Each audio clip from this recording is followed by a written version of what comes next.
Hey everyone, Dana Williamson here with Bad, Blessed, Anointed, Destined, FBI. Thank you for tuning in to the briefing. This is episode number 3. Listen, I won't be before you long. I'm going to be as quick as possible. 1, I'm in the car. But 2, why I'm in the car is because I had something just kind of drop on me as I was starting my day, and I wanted to share this with you. And let me say it like this. This is not one of the topics I would do. Or the topics, that was suggested. But I really want to talk to my Christian women, especially my entrepreneurs, my writers, my motivators, my encouragers, my moms, my wives, all of you guys that are following me. I want to share something with you. We as Christian women, we are put in a position where we have to answer for who we are. We have to be encouraging. We have to be humble. We have to be soft-spoken. We have to be all those things that I'm not. Now, yeah, I do walk in humility, but I'm not soft-spoken. Nonetheless, that's a whole nother conversation. But one thing I found yesterday that almost had me in tears was, as a Christian woman, I know what God says to me. I know what I've written down in my journals. I know what he says. I know what he shows me in visions and dreams. I know all of these things. And when I teach that in my coaching, in my counseling, in the books that I write, I follow along the guidelines that God gives me. And I know what he's saying. But something I discovered this year, especially when I had to go back to corporate America for a few months, and that was actually a spiritual assignment. Nonetheless, one thing I learned was there are things that God will change. One, going back to corporate America. And in changing that, there's something we have to learn.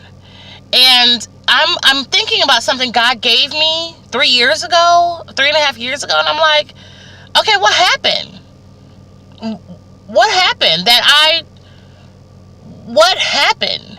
Why is this different? And why do I hurt so much about it? Let me tell you something. Let me just be real honest. I went back to corporate America. I was working for J-Dog Junk Removal. Shouts out to J-Dog, because you know what? They're awesome. No matter what, they are awesome. And I worked with veterans. I worked with active military personnel. I was one of the 2% that was not. That's my story. The owner and I both know that I was hired off of a conversation.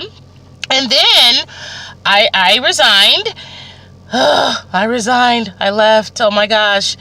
But the truth of the matter is that was something that was set up, that was spiritually set up, and how it was taken away, no one will ever understand. And even he and I probably will never truly understand that, the facts of the world part we will know, but the real spiritual part we will never know. I'm saying this to say, when God put me in that place, I didn't know why. I was really kind of going tooth and nail, like, I don't want to be here. And I don't know why I'm here, and I'm not going to be here long. I'm having this argument with the Lord. But in that time, God kept saying to me, this is why you're here. Showing me pieces and pieces. This is why you're here. This is what you need to do. This is what you need to learn. So what I learned in 4.5 months was that there wasn't things that I made a mistake about. There was just things I needed to be clear on. And because I needed to be clear, I had to understand who I was and where God would place me. Christian women, let's talk about this, okay? This little briefing here, let's talk about this. Let me tell you why. What we learn when God puts us in places, what we learn doesn't change our assignment. It doesn't change what he gave us. What happens is that it changes how we think about it and how we approach it. I, being an ordained apostle, being a counselor, being a coach, being a writer, being a motivator, being a speaker, and being a little brazen from time to time, have to know that in my assignment, there will be things I will have to do. There will be things that'll make me feel, and there will be things that might make me cry. But at the end of the day, I know I was there because God put me there, and that was what I was supposed to do, accomplish something not only for me, but also for you too, whoever you may be. So women, when God calls us to something, when we're writing a book, when we're telling a story, when we're standing on a platform, when we're giving those TED Talks, remember where you came from. And stop trying to make it look so much. Let me tell you something. I was trying to put some diamonds on some rhinestones, and that doesn't work. But you know what I mean? We try to make things be more than what they are when that's not what God intended. So if I have to title this, which I do,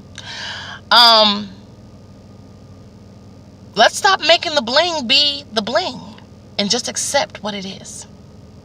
Be who we are as Christian women, accept what God gives us, and go with the flow. Just that simple.